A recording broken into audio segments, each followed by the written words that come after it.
I sneaked out and caused my sister to lose her job. So, my sister Ashley is 33 and just had a baby 3 months ago. I'm 14.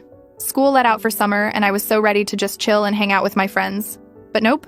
Ashley decided that now was the perfect time to get a job after being home with the baby. And guess who got stuck babysitting? Me. I've never even held a baby before this. Like, I didn't know you had to support their head and all that stuff. The first day she left me alone with my niece, I literally just sat there staring at her the whole time, terrified she'd start choking or something. Ashley showed me how to change a diaper once and then was like, okay, you're good, and left for work. I already don't sleep great. I've had insomnia since I was like 12, but now I couldn't sleep at all because I kept thinking the baby would stop breathing or roll off something. Even when she was napping, I'd just sit there watching her chest move up and down to make sure she was okay. I told my mom I couldn't do this. She was in the kitchen making dinner and I was like, Mom, I don't know what I'm doing. Can't Ashley put her in daycare or something? My mom didn't even look up from chopping vegetables. You'll be fine. Your sister needs to work. But I'm exhausted. I can't sleep and I'm scared something's gonna happen. You're being dramatic. Just deal with it. Both my parents work during the day, so it was just me and the baby from like 8 in the morning until 6 at night, every single day. After about a week and a half of this, I was losing it. The baby would cry, and I didn't know why. I'd try feeding her, changing her, rocking her, and nothing worked. My hands would shake because I was so stressed out. One night, Ashley was getting her stuff ready for work the next morning. She laid out her uniform and packed her lunch. I waited until everyone was asleep. Then I grabbed my phone and snuck out my bedroom window. I texted my friend Kayla and she let me come over. I slept on her couch for like 10 hours straight. It was the best sleep I'd had in weeks. The next morning, I woke up to my phone blowing up. 37 missed calls. A bunch of texts from my mom, Ashley, even my dad. I went home around 9. My mom was standing in the driveway and I could tell she was about to lose it. Where were you? Kayla's house. Ashley missed work because of you. She had no one to watch the baby. Ashley came outside, still in her pajamas. Are you kidding me right now? You just left? I told you I didn't want to do this. You told me? You're 14. You don't get to just decide you're not helping. I'm not a babysitter. I don't know what I'm doing and I'm tired all the time. My mom cut in. You're being selfish and lazy.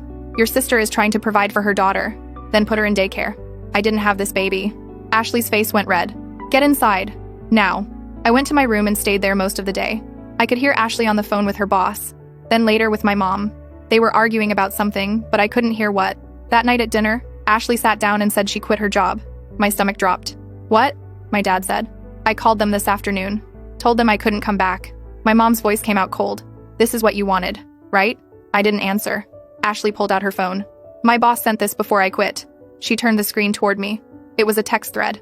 She said if I miss one more shift, I'm done anyway. But that's not all. Some girls at work have sisters who go to your school. They heard what you did, leaving a 3-month-old alone in the house. My blood went ice cold. She wasn't alone. You were here. I was asleep. You didn't tell anyone. Ashley's hands were shaking. Do you know what could have happened? But nothing happened. CPS got a call today. My mom said. Everything stopped.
Jenna, Jenna, can you come with me outside for a moment?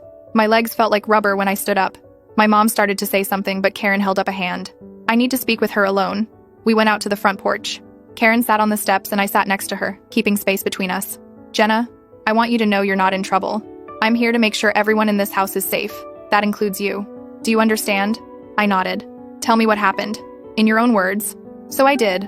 I told her about Ashley asking me to watch the baby, about not knowing what I was doing, about being terrified something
at me.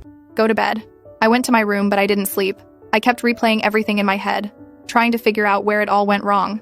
The next morning, nobody talked at breakfast. Ashley stayed in her room. Around 10, my dad knocked on my door. Get dressed. We're going somewhere. Where? Just get dressed. 20 minutes later, we were in the car. My dad drove to this building downtown with a sign that said Community Family Services. What are we doing here? Getting you someone to talk to. Inside, a woman with gray hair and glasses introduced herself as Patricia. She led me to an office with a couch and some plants and closed the door. Your dad called this morning. He's worried about you. I sat on the couch. I'm fine.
The workers seem nice.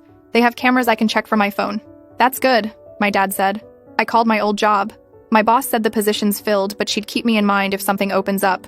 What are you gonna do for money? File for unemployment. Look for something else. I don't know. The CPS follow-up visit happened on Thursday.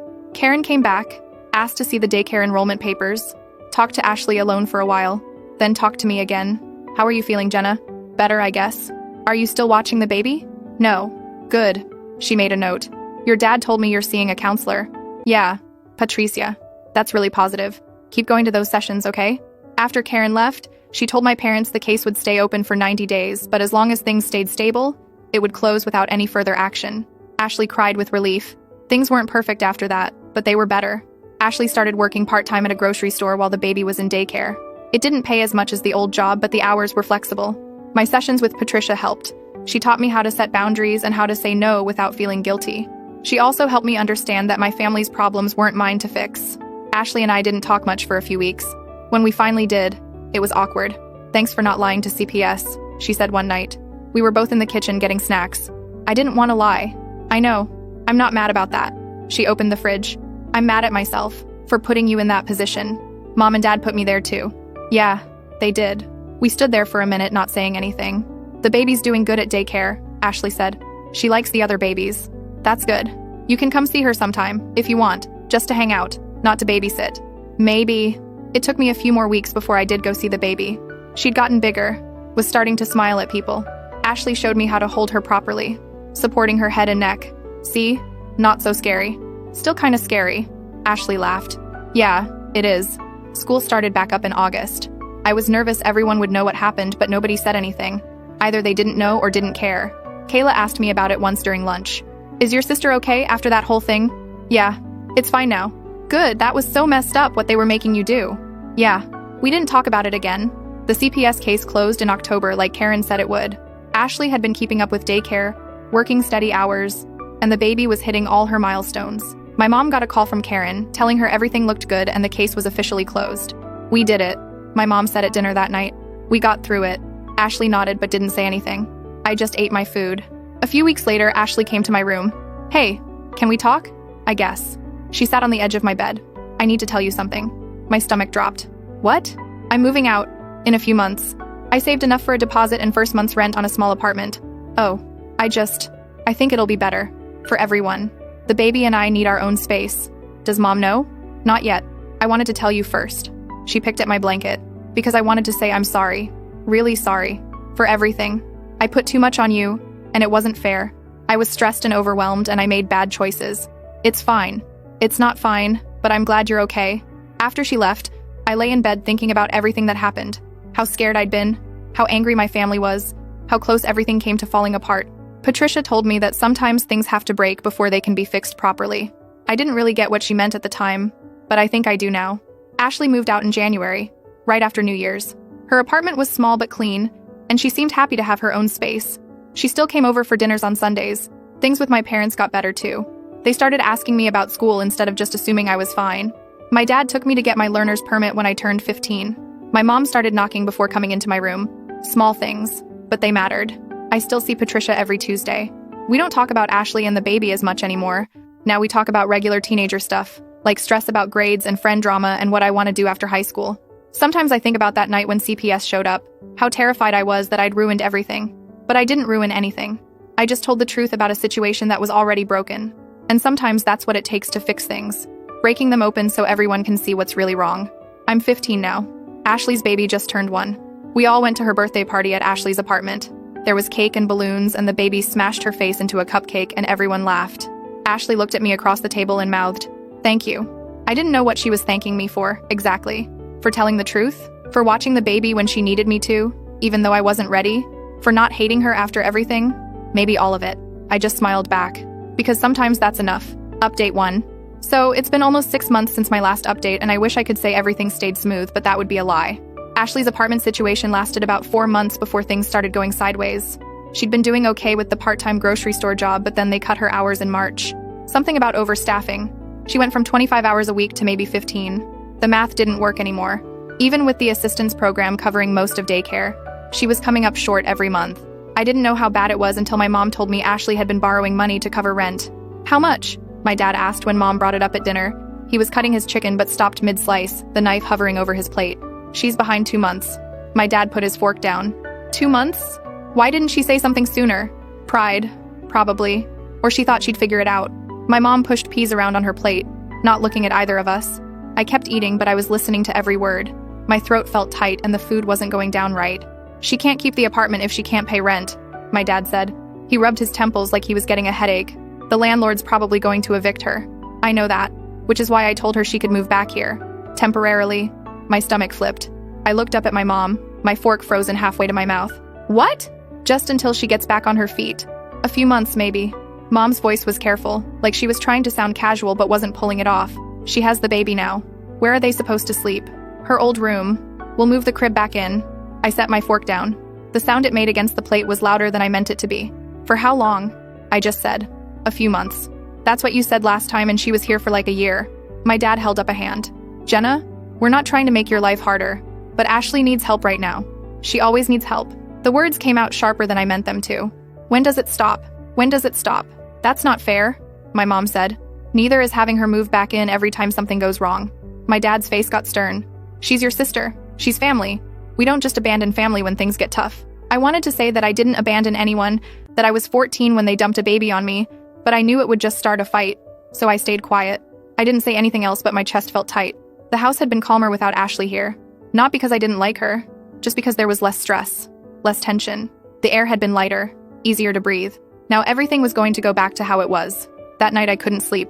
I lay in bed, staring at the ceiling, listening to the house settle around me. My room shared a wall with Ashley's old room. Soon there'd be a baby crying through that wall again.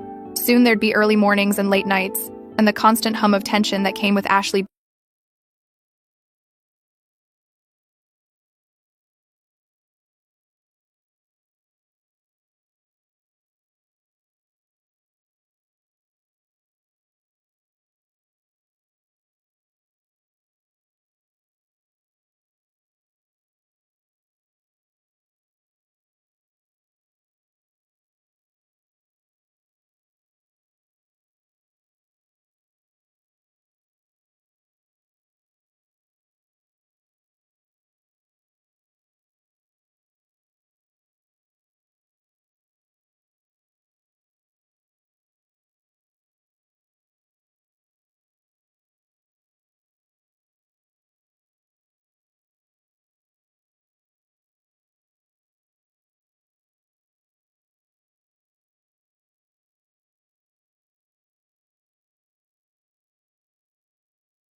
otherwise stayed out of the way.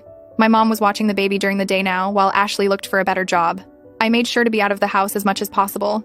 I'd go to Kayla's or the library, or just walk around the neighborhood with headphones on. Anything to not be home. But then my mom started having problems with her hip. She'd been complaining about it for weeks and finally went to the doctor. They told her she needed surgery, but the earliest they could schedule it was late April, which meant she'd be recovering in May, which meant she couldn't watch the baby. I knew what was coming before anyone said it. "Jenna, we need to talk," my mom said one evening. I was in my room doing homework. "About what?" "I'm having surgery in 3 weeks. I won't be able to watch the baby for a while after that." "Okay. Your dad and I were thinking you could help out. Just for a few hours after school until Ashley gets home from job interviews or work." There it was. No. My mom's expression changed. "Excuse me?" I said no. "I'm not babysitting. Jenna, I'm having surgery. We need help." "Then Ashley needs to figure something else out. That's not my problem. That's your niece." "I know. And I'm not responsible for her." My mom's mouth got tight. "We're a family. Families help each other. You said that before and look what happened." CPS showed up. "That's not fair." "Yeah. Well, neither was making me watch a baby for 10 hours a day." My mom left without saying anything else, but I could tell she was pissed. I texted Patricia, even though it wasn't a session day. Me. My mom asked me to babysit again. "Patricia, what did you say?" Me. "No." Patricia. "Good.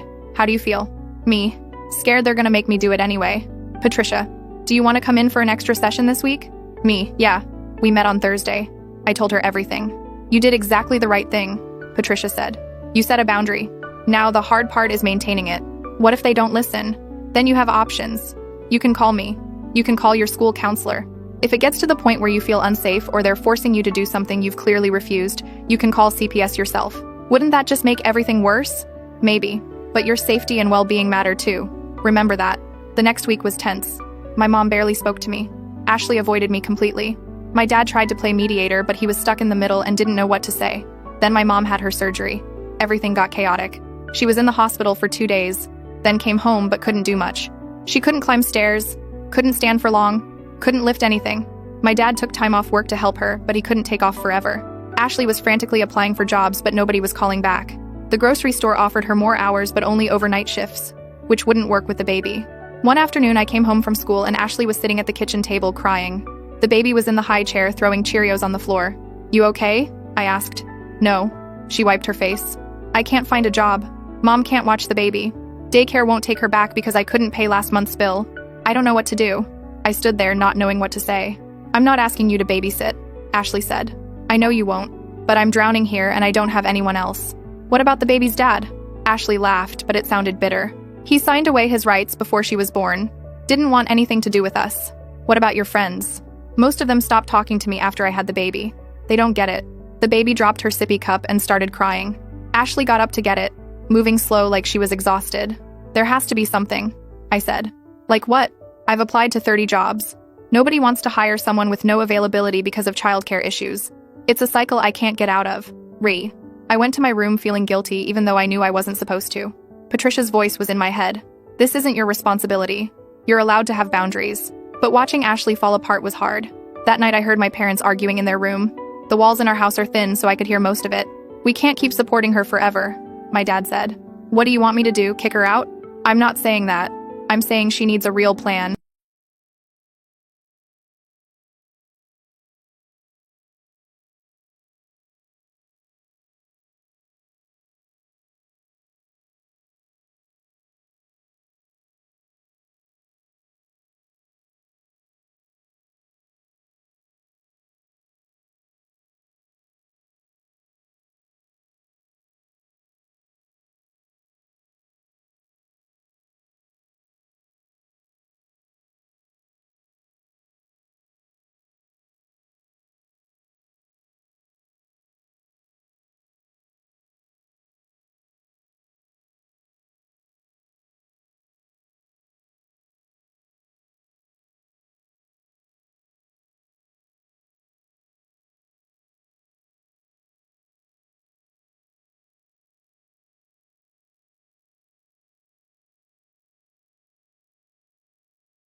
No. I'm sorry. For real this time. Not just because I got caught or because CPS came. I'm sorry because I put you in a position no kid should be in, and I didn't see it until it was too late. I didn't know what to say to that, so I just nodded. You're gonna be okay, I finally said. You and the baby both. I hope so. Ashley moved out again in September. This time it was different. She had a steady job, a budget, a plan. The apartment was small, but she could afford it without borrowing money. The baby's daycare was close to her work, so she could get there fast if there was an emergency. She still came for Sunday dinners, but it wasn't awkward anymore. She'd bring the baby, and we'd all eat together, and it felt almost normal. The baby was talking now, saying mama and dada, even though there was no dad around. She called me Jenna, but it sounded like Nena, and Ashley thought it was hilarious. She loves you, Ashley said one Sunday while we were washing dishes. She barely knows me. She knows you helped us when we needed it. I didn't really do anything. You did more than you think. I didn't argue with her. School started again, and I was a sophomore now. Things felt different. Lighter, maybe. I wasn't stressed about going home anymore. I wasn't worried about what I'd walk into. Patricia and I talked about stopping our sessions. You've made a lot of progress, she said. You've learned how to set boundaries and stick to them. You've developed healthy coping mechanisms. How do you feel about taking a break? Good, I think. But also kinda nervous. That's normal. How about this? We go to once a month instead of once a week. That way you still have support if you need it. But you're also building confidence in handling things on your own. Okay, we did that for a few months. By December, I was only seeing her every 6 weeks, and I felt fine. Strong, even. Christmas that year was calm.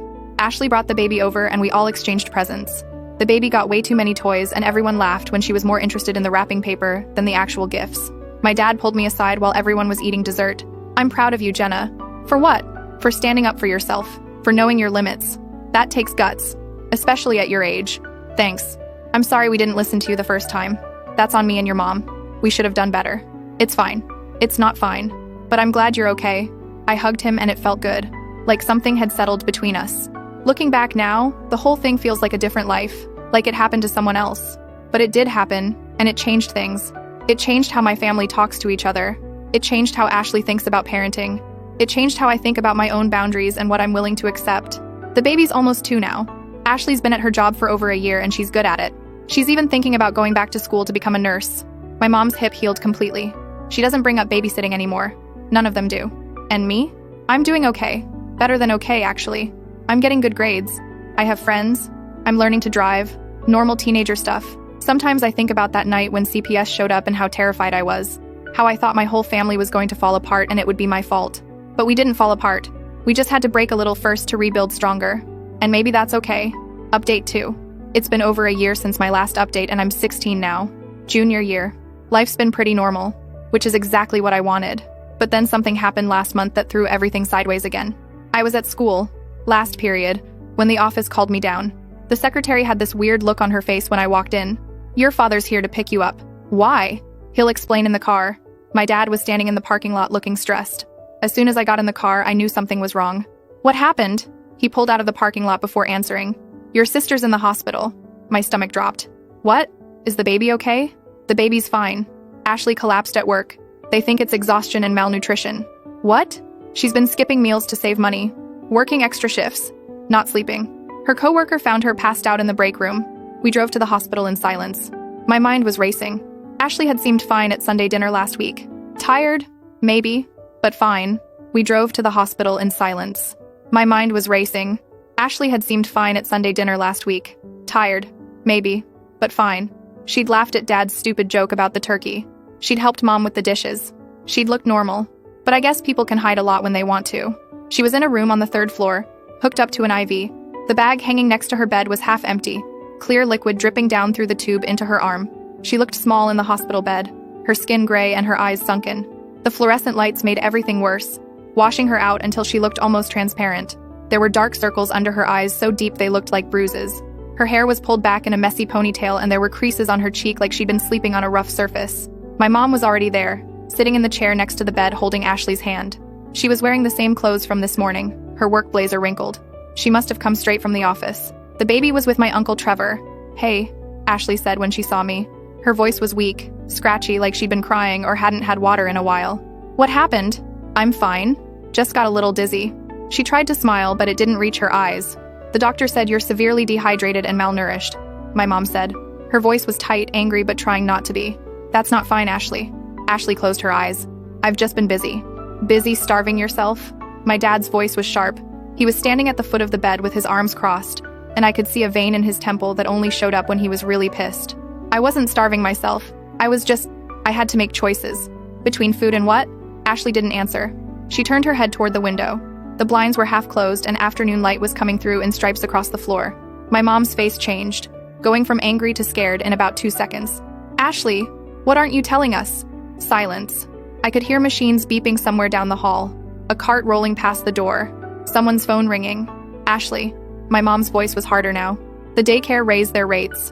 Ashley's voice came out flat, emotionless, like she was reading from a script she'd memorized. In October. I couldn't afford the increase and the rent and everything else, so I've been paying a neighbor to watch the baby instead, under the table. It's cheaper, but I had to pick up extra shifts to cover it. What neighbor? My dad asked. Mrs. Chen. She lives 2 doors down. She watches 3 other kids during the day. Is she licensed? Ashley didn't answer. Ashley, is she licensed? No. My dad made a sound like someone had punched him in the stomach. Jesus Christ. She's good with kids. The baby likes her. That's not the point. If something happens and she's not licensed, you could lose custody. Again. Nothing's gonna happen. That's what you said last time? Ashley's face crumpled. What was I supposed to do? I couldn't afford the real daycare. I needed to work. I had to choose between paying rent or paying for licensed childcare, and I chose rent because I didn't want to end up homeless with a 3-year-old. Why didn't you tell us? My mom asked. Her voice was softer now, but I could hear tears in it. Because I didn't want to hear I told you so. I didn't want you to think I can't handle this. You can't handle this, my mom said. Look at you. I'm fine. You passed out at work, Ashley. You're in a hospital bed. That's not fine. A doctor came in then, interrupting. He was young, maybe early 30s, with glasses and tired eyes. He had a tablet in his hand and barely glanced at us before looking at Ashley. Miss Smith, I'm Dr. Patel. Your lab work came back. He swiped through something on the tablet. You're anemic and your blood sugar is dangerously low. Your potassium levels are also concerning. When's the last time you ate a full meal? Ashley thought about it. I watched her face while she counted backwards in her head. Tuesday. It's Friday. I've been snacking. Dr. Patel looked at her over his glasses. Snacking isn't enough. Your body is running on empty. You have a child who depends on you. You can't take care of her if you're not taking care of yourself. I know that. Do you? Because your blood work says otherwise. He wasn't being mean, just direct. You're malnourished to the point where, if this continues, you could have serious complications. Fainting is just the beginning. Your organs need fuel to function. Ashley was crying now, silent tears running down her face. My mom squeezed her hand. We're admitting you overnight for observation and to get your levels back up, Dr. Patel continued. You'll get IV fluids and we're going to monitor your heart and blood sugar. If everything looks good in the morning, you can go home. But you need to follow up with your primary care doctor within a week. And you need to eat. Actual meals. 3 times a day minimum.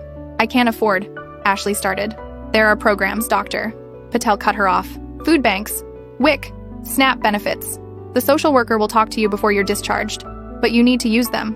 Your daughter needs you alive and healthy. After he left, the room went quiet again. My mom was still holding Ashley's hand. My dad had moved to the window and was staring out at the parking lot. I stood near the door, not knowing what to do with my hands. I'm admitting you overnight, the doctor had said. That meant staying in this room, in this bed, with these machines beeping and this scratchy hospital gown and nothing to do but think about all the ways everything had gone wrong. Ashley looked at me. I'm sorry you had to see this. It's fine. It's not fine. None of this is fine. We'll figure it out, I said, even though I didn't know if that was true. The doctor left and the room went quiet. My mom was crying silently. My dad looked angry, but I could tell he was trying to keep it together. I'm admitting you overnight, the doctor said when he came back. You need fluids and monitoring. We'll reassess in the morning. After he left, my dad spoke. We'll watch the baby tonight. Trevor's got her, Ashley said. We'll pick her up from Trevor. You focus on getting better. That night at home felt strange.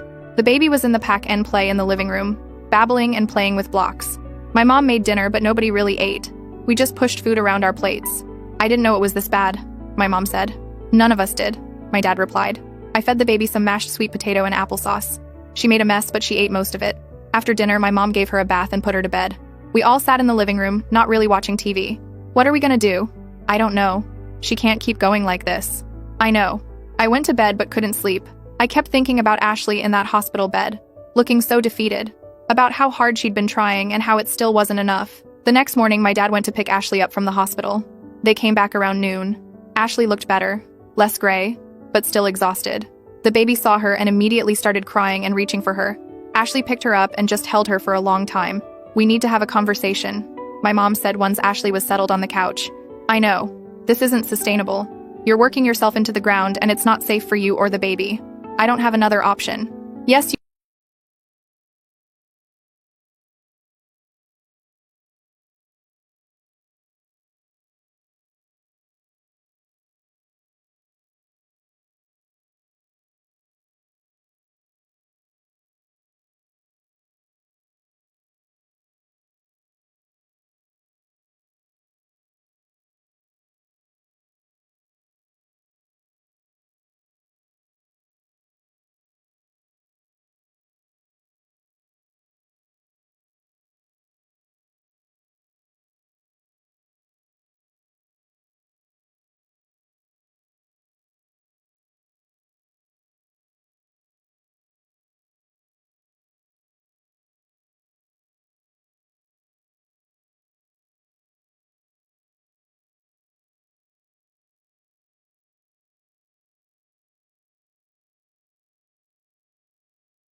keyboard closer and started typing. First thing, you're giving up the apartment. Dad, Ashley started, but he held up a hand. Let me finish. You're moving back here. No rent. We'll take care of utilities and groceries. You pay your car payment, insurance, and phone. That's $485 a month. The rest of your income goes to paying down that debt and rebuilding savings. Ashley was quiet for a long time. The baby had lost interest in the pen and was now trying to climb down. Ashley set her on the floor and she immediately toddled over to the pile of papers, grabbing one and crumpling it. I can't just move back and mooch off you. You're not mooching, my dad said. You're accepting temporary help while you get back on your feet. There's a difference. It doesn't feel different. Well, it is. Do you want your daughter growing up in a stable home, or do you want her watching you struggle and stress every single day? That hit Ashley hard. I could see it in her face, the way she flinched. What about childcare? She asked quietly. Mom and I will work something out. Split shifts maybe. Or we'll look into family daycare options that are cheaper than that center you were using. My mom nodded. I can adjust my hours. Go in earlier, leave earlier, watch her in the afternoons. And I'll help, I said. Everyone looked at me. I'll help watch the baby sometimes. Not full-time, I added quickly, feeling my chest get tight. But like, if you guys need an hour here and there, or if Ashley needs to run errands. Ashley's eyes were watering. Jenna, you don't have to do that. I know, but I'm offering on my terms this time. My mom looked like she was going to cry. Are you sure? Yeah, I'm older now. And it's different when I'm choosing to help, instead of being forced to. Patricia had actually brought this up in one of our monthly sessions. She said offering help on my own terms was healthy, as long as I maintained boundaries and didn't let it spiral into the same pattern as before, as long as I could say no when I needed to. We accept your offer, my dad said carefully, but only when you're willing and available. No pressure. The second you feel overwhelmed, you tell us and we figure something else out. Deal? Deal. Ashley reached across the table and squeezed my hand. Thank you. I squeezed back but didn't say anything. My throat felt too tight to talk. My dad went back to typing. Okay, So if Ashley's living here rent-free and we're covering food and utilities, her expenses drop to $485 a month. She brings home about $2,200. That leaves $1,715 for debt payments and savings. That's assuming I keep my current hours, Ashley said. Right. Which is why we need to make sure childcare is covered so you can be reliable at work. No more calling out, no more missing shifts. I know. My mom was writing notes on a separate pad of paper. What about healthcare? Are you still on the state insurance? Yeah, for now. But I'm supposed to recertify in 2 months, and I don't know if I'll still qualify if I'm not paying rent. We'll deal with that when we get there, my dad said. One problem at a time. The baby had crawled under the table and was pulling on my shoelaces. I picked her up and put her in my lap. She immediately tried to grab my phone. No, that's not a toy, I said, moving it out of reach. She pouted, but then spotted my bracelet and started playing with that instead. Okay, my dad said, looking at his spreadsheet. If you put $1,200 a month toward the credit cards, you can have them paid off in 4 months. That's aggressive, but doable. The other $515 goes into savings. By the time you're ready to move out again, you'll have over $2,000 in emergency funds. And what if something comes up? Car repairs? Medical bills? Ashley's voice was small. Then we help. That's why you're here. So you have a safety net. Ashley nodded, but she looked exhausted. Like talking about money had drained whatever energy the IV had given her back. When do you want me to move? She asked. This weekend, my mom said. No point dragging it out. The faster you're here, the faster you can start saving. Okay. And just like that, it was decided. Ashley would move back. The baby would be here. Our house would be full again. I looked down at the baby in my lap. She'd fallen asleep, her head heavy against my arm, her tiny fingers still wrapped around my bracelet. And I thought, here we go again. Everyone looked at me. I'll help watch the baby sometimes. Not full time, I added quickly. But like, if you guys need an hour here and there, or if Ashley needs to run errands. Jenna, you don't have to do that, Ashley said. I know, but I'm offering. My mom looked like she was going to cry again. Are you sure? Yeah? I'm older now. And it's different when I'm choosing to help instead of being forced to. Patricia had actually brought this up in one of our monthly sessions. She said offering help on my own terms was healthy, as long as I maintained boundaries and didn't let it spiral. We accept your offer, my dad said, but only when you're willing and available. No pressure. Deal. Ashley moved back 2 weeks later. This time it felt different. She wasn't defeated or desperate. She was accepting help, which is different. The baby was older now, almost 2.5. She was talking in full sentences and had opinions about everything. She loved Sesame Street and refused to wear shoes in the house. My mom and dad worked out a schedule where mom watched the baby in the mornings and dad took over in the afternoons. They adjusted their work schedules to make it work. It wasn't perfect, but it was manageable. Ashley kept her job and started working on paying down her debt. She also started seeing a therapist, someone who specialized in single mothers and financial stress. I helped out here and there. Sometimes I'd play with the baby in the living room while Ashley took a shower or made dinner. Sometimes I'd read her books before bed. Small things that didn't feel overwhelming. One Saturday, Ashley asked if I wanted to take the baby to the park. Just us? Yeah, I thought it might be nice. Give you guys some aunt-niece bonding time. I wasn't sure about it, but I said yes. We went to the park near our house. The baby went straight for the swings and demanded to be pushed. Higher! Higher! After the swings, she wanted to go on the slide. Then the sandbox. Then back to the swings. She had endless energy. Jenna, watch, she yelled before going down the slide for the 10th time. I'm watching. She grinned at me, proud of herself. On the walk home, she held my hand and told me a long, rambling story about a dog she saw at daycare. I didn't understand half of it, but I nodded along. When we got back, Ashley was making lunch. How was it? Good. She's exhausting, but good. Ashley laughed. Yeah, that's accurate. That night, I was doing homework in my room when Ashley knocked. Got a minute? Sure. She sat on my desk chair. I wanted to thank you. For today. And for offering to help. I know it's not easy after everything that happened. It's fine. It's not fine, but you're doing it anyway. That means a lot. I'm not doing it for you, I said. I'm doing it for her. She didn't ask for any of this. Neither did you. Yeah, but I can handle it now. Before I couldn't. Now I can. Ashley nodded slowly.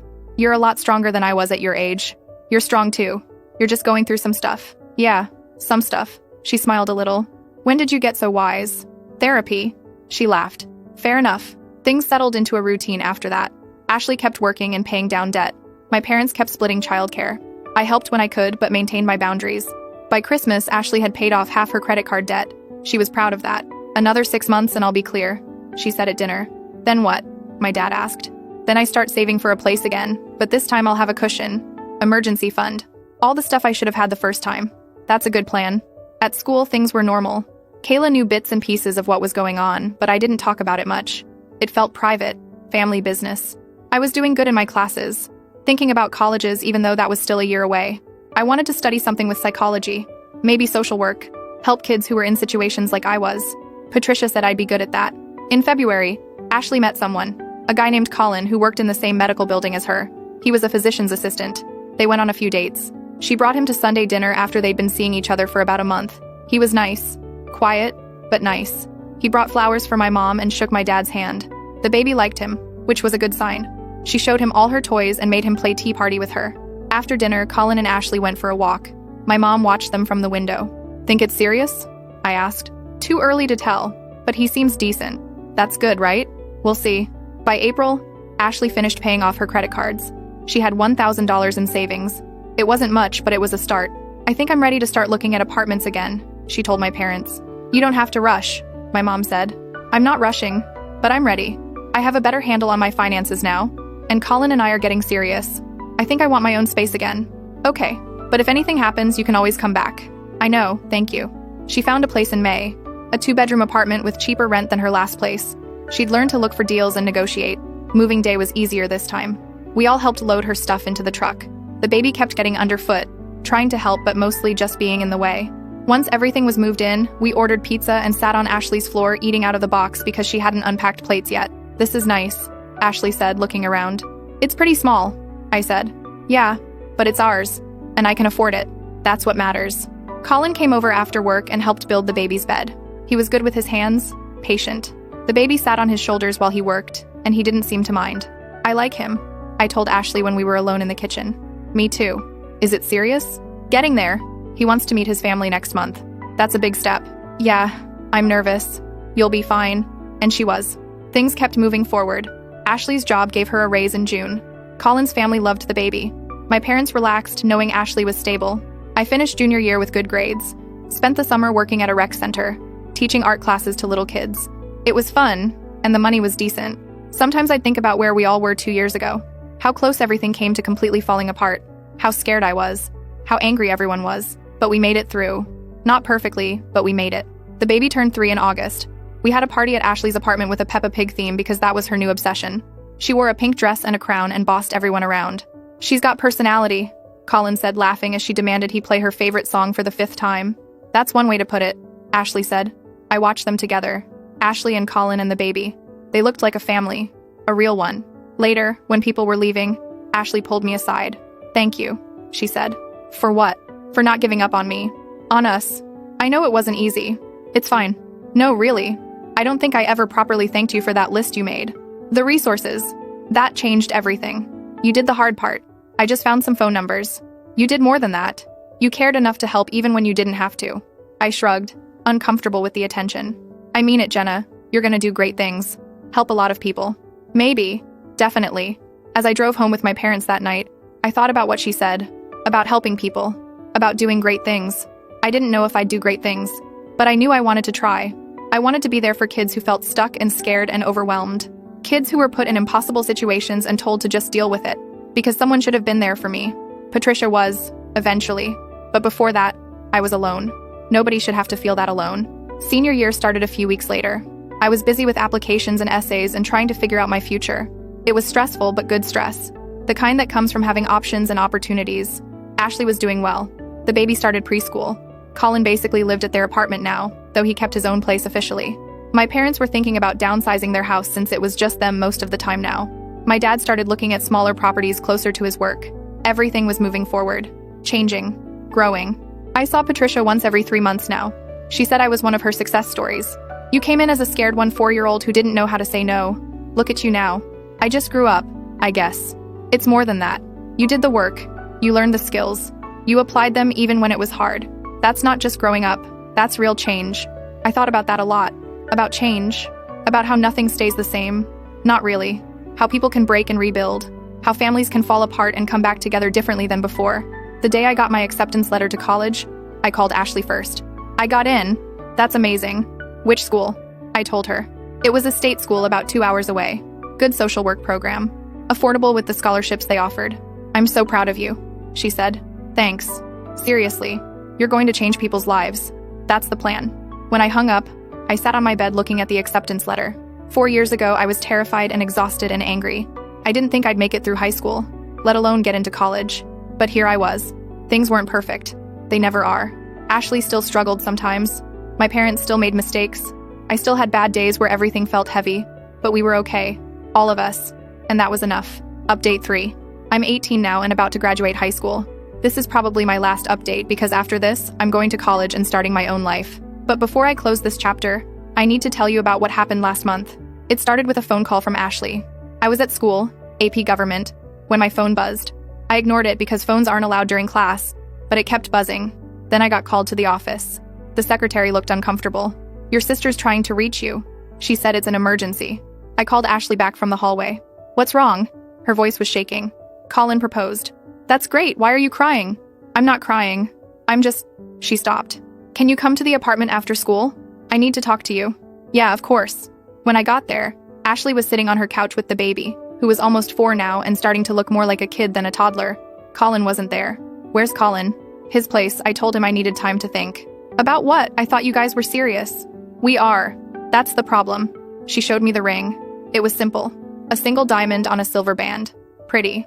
"I don't understand. You love him, right?" "I do. And he loves you and the baby." "He does. So what's the problem?" Ashley put the ring box on the coffee table. "The problem is I'm terrified. Last time I tried to build a life with someone, it fell apart. I ended up here, broken, relying on mom and dad to survive. What if that happens again? Colin's not the baby's dad." "I know. But what if I'm the problem? What if I'm just bad at this? At relationships and planning and making good choices?" I sat next to her. "You're not bad at it. You're just scared. Aren't you supposed to be sure when someone proposes? Aren't you supposed to just know?" "I don't know. I've never been proposed to." She laughed a little. "Right. Sorry." The baby climbed into Ashley's lap with a book. "Read to me." "In a minute, sweetheart." "Now." Okay. I watched Ashley read to the baby, doing different voices for different characters. The baby giggled and pointed at the pictures. They looked happy. "Safe. He's good to you, right?" I asked when the book was done. "Yeah, really good." "And he's good to her?" "He wants to adopt her, officially. He said it the night he proposed." "And that scares you?" "It should make me happy, right? But all I can think about is what if it doesn't work out? What if we get married and then realize we made a mistake? I don't want her to lose another dad." The baby's bio dad left before she was born. Colin's been here for over a year. He's not going anywhere. You don't know that. Neither do you. But you can't live your whole life scared of what might happen. Ashley was quiet for a while. Then she said, "When did you get so smart?" "I keep telling you.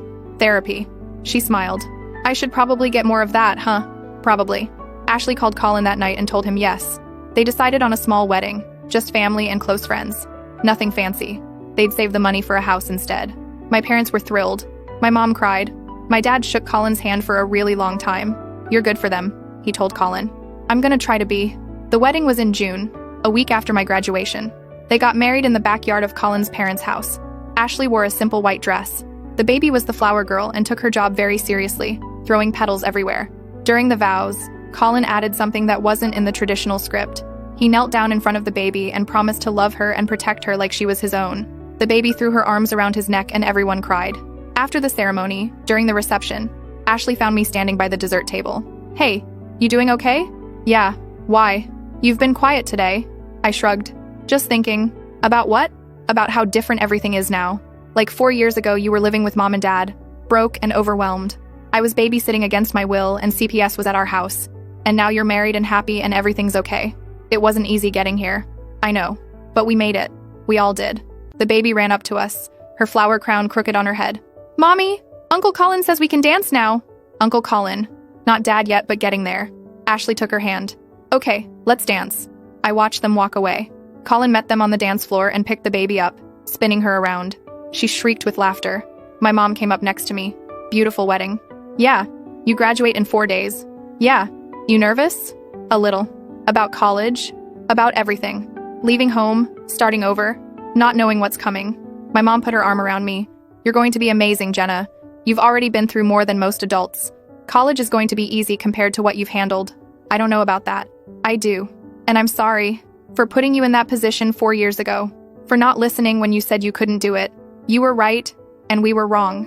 It was the first time she'd apologized directly, without qualifiers or excuses. "Thanks, Mom.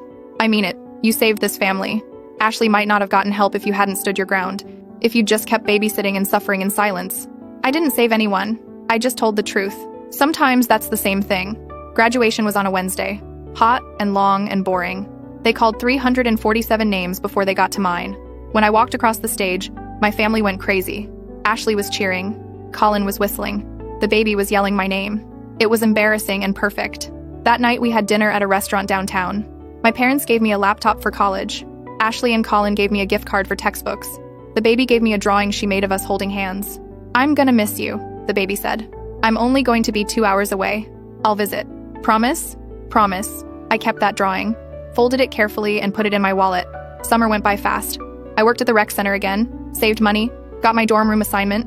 Ashley and Colin moved into a small house they bought together.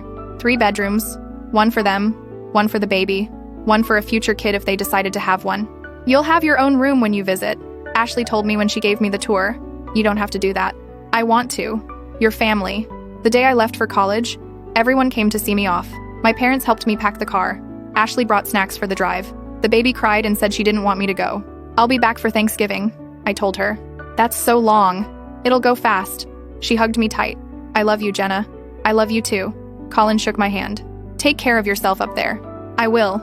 Ashley hugged me last. "Thank you," she whispered. "For what?" "For everything. For being strong enough to say no when you needed to. For helping when you could. For not giving up on us. You didn't give up either. We all kept going, didn't we?"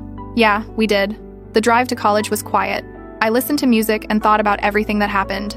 About the scared 4-year-old I used to be. About CPS showing up. About Ashley in the hospital. About all the fights and stress and fear. But I also thought about the good parts. About Sunday dinners. About Ashley graduating from her phlebotomy course. About Colin proposing. About the baby calling me her name wrong but with so much love. When I got to campus, my roommate was already there. Her name was Brielle, and she was from Oregon and wanted to be a teacher. We got along immediately. That first night, lying in my dorm bed in a strange place, surrounded by strangers, I thought about calling home. But I didn't. I needed to prove to myself that I could be okay on my own. I texted Ashley instead. "Me, made it. Roommate seems cool. Room is small but fine. Ashley, proud of you. You're going to do amazing things." Me, hope so. Ashley, I know so. Classes started and I dove in. Social work was exactly what I thought it would be. Hard but important. I learned about systems and policies and how to help people navigate them. In my introduction to social work class, we had to write about what brought us to the field. I wrote about being 14 and overwhelmed, and how the system helped me when I needed it most. How Patricia taught me that asking for help isn't weakness. How I want.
Sometimes it's messy and painful and full of mistakes, but they keep showing up anyway. The rest of freshman year flew by. I made friends, joined a volunteer program working with foster kids, kept my grades up. By the time summer came around, I felt different, more sure of myself, more clear about who I was and what I wanted. I went home for the summer and got a job at a youth center, running programs for at-risk teenagers. Kids who reminded me of myself at 14, scared and overwhelmed and convinced nobody understood. I understood. One girl, 15 years old, told me she was basically raising her 3 younger siblings because her mom worked 2 jobs and was never home. "How do you do it?" she asked. "How do you keep going when you're so tired?" I told her the truth. You don't have to keep going. You can ask for help. That's not failing. That's being smart enough to know your limits. But what if there's no one to help? There's always someone. You just have to find them. I gave her Patricia's number. Then I gave her the number for CPS, for family services, for teen support groups. I made sure she knew that what she was doing wasn't sustainable, that she deserved to be a kid.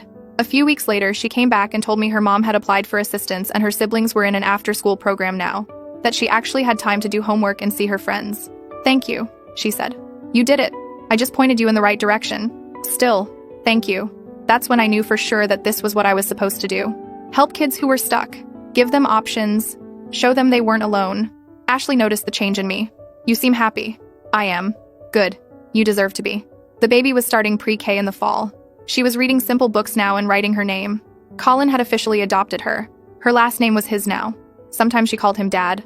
Sometimes Uncle Colin. She was figuring it out. "Do you ever think about her bio, Dad?" I asked Ashley one night. "Sometimes. Wonder what he's doing. If he ever thinks about her. Does it bother you?" "Not really. His loss, you know. He's missing out on this amazing kid." "Yeah, he is." As summer wound down and I prepared to go back to campus for sophomore year, I felt different than I did leaving for freshman year. Less nervous. More ready. The night before I left, Ashley came over with the baby. "We made you something," the baby said, handing me a card. Inside was a drawing of our whole family. Stick figures holding hands. At the bottom, in careful letters, she'd written, "We love you, Jenna. I love you guys too." That card sits on my desk at school now. When things get hard or I'm stressed about exams or questioning if I'm on the right path, I look at it. It reminds me of where I came from, of what I survived, of why I'm doing this. I want to help families like mine, families who are struggling and scared and don't know what to do. I want to be the person who shows up and says, "It's okay to ask for help. It's okay to set boundaries. It's okay to not have all the answers." Because someone did that for me. Patricia showed up. Karen from CPS showed up. Even my family, eventually, showed up. And now it's my turn to show up for someone else. This is probably my last update because from here on out, this is just my life. College, internships, graduation, career, normal stuff. But I wanted to close this out by saying, if you're 14 and scared, and being put in an impossible situation, tell someone. Don't suffer in silence thinking you have to handle it alone. If you're a parent struggling to make ends meet, ask for help. There are resources, programs, people who want to support you. If you're a family falling apart, hold on. It can get better. Not perfect, but better. We're proof of that. 4 years ago, CPS was at our door and I thought my whole world was ending. Today, I'm in college studying to help other kids in similar situations. Ashley's married and stable. The baby's thriving. My parents are proud. We made it. Not because we were perfect or because we had all the answers. We made it because we kept trying. We asked for help when we needed it. We set boundaries when we had to. We showed up for each other even when it was hard. That's all any of us can do. Show up. Try. Keep going. And eventually, you'll look back and realize you made it through. The baby's 5 now. She starts kindergarten next week. Ashley's thinking about going back to school to become a nurse. Colin got a promotion. My parents are talking about retiring early. Me? I'm a sophomore studying social work with a 3.7 gigapascals and a plan. I want to work in family services, help kids who are being parentified, support parents who are struggling, bridge the gap between families and resources. I want to be the person I needed when I was 14. And I think I will be, because I know what it's like to be overwhelmed and ignored. I know what it feels like to be put in an impossible situation and expected to just deal with it. I also know what it feels like to find your voice, to say no, to set boundaries, to ask for help. That's what I want to teach other kids, that they have a voice, that their needs matter, that asking for help isn't weakness. Patricia retired last year, but we still exchange emails sometimes. She always ends them the same way. Proud of you. Keep going. And I do. I keep going to class. I keep volunteering. I keep showing up, because that's what you do. When I graduate in 3 years, I'll have a degree in social work. I'll get certified. I'll find a job helping families. And when I meet a scared 4-year-old who's being asked to do too much, I'll tell them what I wish someone had told me sooner. You don't have to carry this alone. There are people who will help, but you have to speak up. You have to tell someone what's happening. And I'll make sure they have the resources they need. Because every kid deserves to be a kid. Even when things are hard. Even when families are struggling. Even when there don't seem to be any good options. There's always a way forward. Sometimes it's messy. Sometimes it hurts. Sometimes it means things have to break before they can be fixed, but there's always a way. We found ours.